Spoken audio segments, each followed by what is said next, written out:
بسم الله الرحمن الرحيم. الحمد لله صدق وعده ونصر عبده وأعز جنده وهزم الأحزاب وحده، فقطع دابر القوم الذين ظلموا والحمد لله رب العالمين. يوم من أيام الله أزال الله فيه عروش الظالمين ونكس فيه رايات الجبابرة المعتدين. صدق الله العظيم. الكبرياء ردائي والعظمة إزاري، فمن نازعني واحدا منهما أذقته عذابي ولا أبالي. ها هو وطننا الغالي ينفض غبار السنين، وها هم أبناؤه البررة يستعيدونه ممن أراد تشويه صورته، والكلمات عاجزة عن التعبير والمفردات لا تسعف المتكلمين.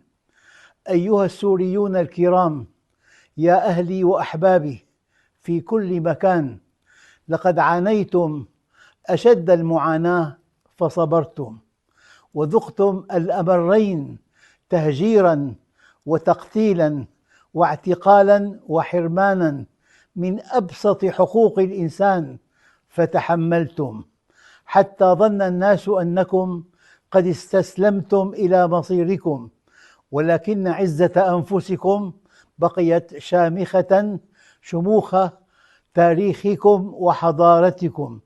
وها أنتم اليوم تهبون ليتعلم العالم منكم أن النفوس الأبية تصبر لكنها لا تنكسر، وتتحمل ولكنها لا تيأس ولا تستسلم. فلتكن المحبة شعارنا، والعفو سبيلنا، والعدل سلاحنا، ولنفتح صفحة جديدة في تاريخنا نعيد فيها إلى سوريا وجهها الحضاري العريق، بلدا معطاء في أهله، واحدا مستقلا في قراره، سيدا على أرضه ومقدراته.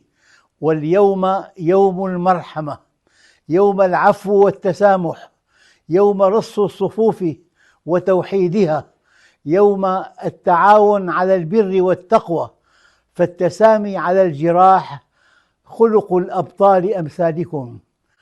أدعو شعبنا إلى الالتزام التام بتعليمات قيادة العمليات العسكرية، وعدم المساس بالمنشآت العامة، وهذا من باب التذكير، فأنتم أهل لكل مكرمة وخير.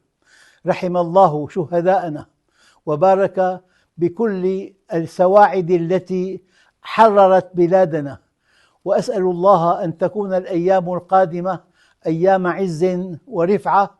أنتم من سيذكر التاريخ تضحياتكم وبطولاتكم بأحرف من نور، وأما الظالمون والمجرمون فعليهم لعنة الله والملائكة والناس أجمعين.